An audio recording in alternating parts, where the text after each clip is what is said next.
Bento తన సాయశక్తులా ప్రయత్నించింది పాపం. కానీ పులితో పోటీ అంటే సాధ్యమా చెప్పండి? బెంటోని లాక్కుని పోయి గాయం చేసి అక్కడి నుండి పులి తిరిగి పారిపోయింది. బెంటో గాయాలతో రక్తం మడుగులో పడి ఉంది. శివం బెంటోని ఆ స్థితిలో అస్సలు చూడలేకపోయాడు. వెంటనే బెంటోని తన 2 చేతుల్లో మోసుకుంటూ దగ్గరలో ఉన్న వెటర్నరీ హాస్పిటల్కి తీసుకెళ్తాడు శివం.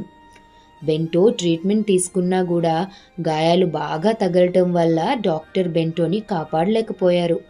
శివంని కాపాడటం కోసం తన ప్రాణాల్ని త్యాగం చేసిన బెంటో తనకెంతో ఇష్టమైన శివం చేతిలోనే కన్నుమూసింది. శివం బాధ వర్ణనాతీతం కదా.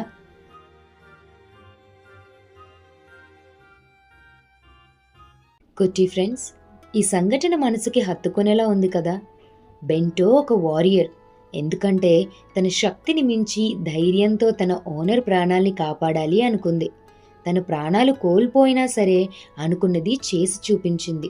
మూగజీవాలే కదా అనుకుంటాం మనం, కానీ అవి కూడా సమయం వచ్చినప్పుడు మన బెంటోలాగా వాటి ప్రేమను, నమ్మకాన్ని, నిజాయితీని చూపిస్తాయి. అందుకని మూగజీవాల్ని ఎప్పుడూ కూడా బాధ పెట్టొద్దే, సరేనా?